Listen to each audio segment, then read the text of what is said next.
ബഹളം വെച്ച് വഷളാക്കുന്നതിലും നല്ലത് ആരും അറിയാതെ മൂടി വെച്ച് അവളെ അങ്ങ് പറഞ്ഞയക്കുന്നതാ. ആളാരാന്ന് ചോദിച്ചോ? അവള് കൊന്നാലും പറയില്ല. ശരിക്കും കൊന്നുകൊടുത്താ പറയോ? അറം പറ്റുന്നൊന്നും പറഞ്ഞേക്കരുതേ. നെല്ലും പതിരും വേർതിരിക്കാൻ എനിക്കറിയാം. അവളെ ഞാനൊന്ന് ഇഷ്ടപ്പെട്ടു വരികയായിരുന്നു ഭാനുമതി. പുറത്തൊരാൾ ഇതറിയുന്നതിന് മുമ്പ് ഒന്നുകിൽ ഈ വീടിന് തീ വെക്കുക, അല്ലെങ്കിൽ കൂട്ടത്തോടെ ആത്മഹത്യ ചെയ്യുക. എന്താ? അവിടെ അണ്ണനെ വരുത്തിക്കാം, അല്ലെങ്കിൽ അച്ഛനെ. എന്നാലും ഒരു ഭയം പോലെ. അവളെങ്ങാനും നിങ്ങളുടെ പേര് പറഞ്ഞാലോ?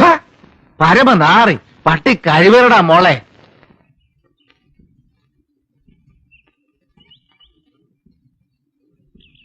അബദ്ധം ആർക്കും പറ്റും. നിന്റെ അറിവിൽ അങ്ങനെ വല്ല അബദ്ധവും നിനക്ക് പറ്റിയോ കണ്ണപ്പാ?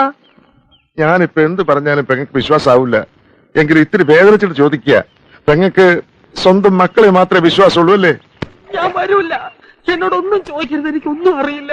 നിനക്കറിയില്ലേ? കേറി വാടാ ഇങ്ങോട്ട്. അച്ഛൻ പോയാ ഞാൻ ഇറങ്ങിക്കോളാം. ഇറങ്ങി വരാനാ പറഞ്ഞത്. അവളോട് കുറച്ച് തവണ ചിരിച്ചിട്ടുണ്ടെന്നല്ലാതെ അവളും ഞാനുമായിട്ട് യാതൊരു ബന്ധവുമില്ല അച്ഛാ. ബന്ധം ഞാൻ ഉണ്ടാക്കി തരാം. നിങ്ങൾ ഏതെങ്കിലും ഒരുത്തൻ അത് ചെയ്തു എന്നറിഞ്ഞാല് ആ നിമിഷം ഞാൻ ഈ വീടിന് തീ വെക്കും. ഇറങ്ങി വാടാ. എടാ, നീ ഇങ്ങോട്ട് കയറി വരുന്നുണ്ടോ അതോ ഞാൻ അങ്ങോട്ട് ഇറങ്ങി വരണോ? അമ്മ ഇങ്ങോട്ട് വരട്ടെ, നിലയില്ല ചത്തു. നീ ഇറങ്ങി വരുന്നുണ്ടോ അതോ ഞാൻ ഇറങ്ങി വീഴ്ത്തണോ?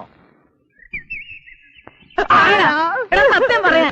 പെട്ടിട്ടുണ്ടെന്ന് വെച്ച് മക്കളെ ഇങ്ങനെ തള്ളരുത്. നിങ്ങൾ ഒരു തള്ളയല്ലേ തള്ള. സത്യം പറയടാ. നീയാണോ? ഞാനല്ല, എന്റെ ഗർഭം ഇങ്ങനല്ല.